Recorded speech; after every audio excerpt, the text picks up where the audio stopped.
कि कुछ बूढ़े लोगों पर अत्याचार किया जा रहा है। तब उन्होंने महादेव से पूछा कि बुढ़ापे में लोगों की बेकदरी क्यों होती है, कोई उनकी क्यों नहीं सुनता और उनका कोई सम्मान क्यों नहीं करता। माता उमा के ये प्रश्न सुनकर महादेव बोले, प्रिय पार्वती, जब सृष्टि का निर्माण हुआ था तब सभी प्राणियों की उम्र 40 वर्ष निर्धारित की गई, जिसमें से मनुष्य को भी जीवन जीने के लिए 40 वर्ष दिए गए थे। तो चलो मैं तुम्हें एक ऐसी कथा सुनाता हूँ जिससे तुम्हें अपने सभी प्रश्नों के उत्तर मिल जाएंगे। सृष्टि के रचयिता परमपिता ब्रह्मा ने ही हर जीव की आयु तय की थी। उन्होंने गधे, कुत्ते, उल्लू और मनुष्य सभी की उम्र 40 वर्ष निर्धारित की। अब ये तीनों जानवर अपनी अपनी आयु सुनकर बहुत प्रसन्न थे, लेकिन वहीं जब मनुष्य ने अपनी आयु सुनी तो उसका मन में बड़ा ही उदास हो गया, क्योंकि जैसा कि सभी जानते हैं कि मानव जाति की महत्वाकांक्षा ये कभी खत्म नहीं होती। उसका मन है कभी शांति नहीं होता और वो हर समय लालसा से घिरा रहता है। उसने सोचा कि मैं सभी जानवरों में श्रेष्ठ हूँ, फिर भी मुझे इनके बराबर ही आयु प्राप्त हुई।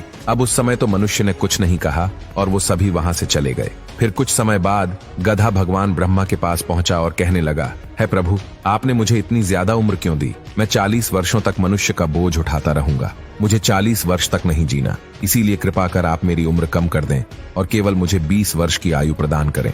भगवान ब्रह्मा ने जब गधे की बात सुनी तो उन्होंने कहा कि ठीक है, मैं तेरी आयु कम कर देता हूँ, लेकिन तुझे अपनी आयु किसी को दान में देनी होगी। जिसके बाद ब्रह्मा जी ने गधे की आधी उम्र मनुष्य को दे दी और इस तरह मनुष्य की उम्र 60 वर्ष हो गए। फिर कुछ ही देर बाद ब्रह्मा जी के पास एक कुत्ता भागते भागते आया और वो बड़ा ही परेशान था। उसने भगवान से कहा कि आपने मुझे 40 वर्ष की आयु दी है, लेकिन मुझे इसका कोई फायदा नहीं। मैं तो केवल इंसानों के घरों की रेख देख करता हूँ, लोगों का झूठा खाता हूँ और रात भर भौंकता रहता हूँ, लेकिन मुझे सुनने वाला कोई नहीं। इसीलिए अब ऐसा करे कि मेरी उम्र 20 वर्ष तक घटा दें। भगवान ब्रह्मा ने कुत्ते से कहा कि ठीक है, और इस तरह मनुष्य की उम्र 20 वर्ष और बढ़ गई और ऐसे मनुष्य की आयु कुल 80 वर्ष हो गई। फिर वहीं थोड़ी देर बाद उल्लू भी आया और वो भी बड़ी ही परेशान अवस्था में था। वो ब्रह्मा जी से रोते हुए कहता है कि प्रभु, आप मेरी उम्र भी कम कर दें।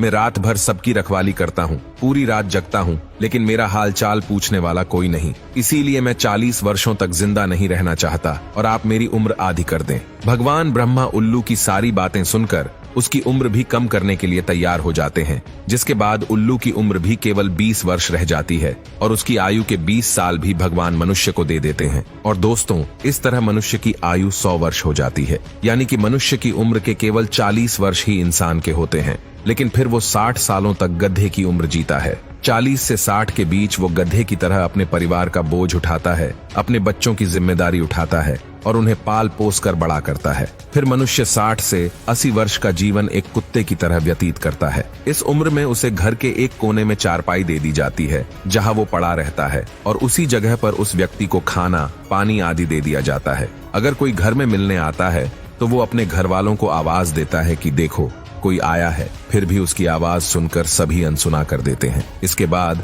80 से 100 वर्ष का जीवन वो एक उल्लू की तरह व्यतीत करता है, क्योंकि रात के घने अंधेरे में भी उसे नींद नहीं आती। इस उम्र में ना तो वो चिल्ला सकता है और ना ही किसी को बुला सकता है। वो बस एक उल्लू की तरह टुकुर टुकुर देखता रहता है और ऐसा करते करते एक दिन उसका जीवन समाप्त हो जाता है।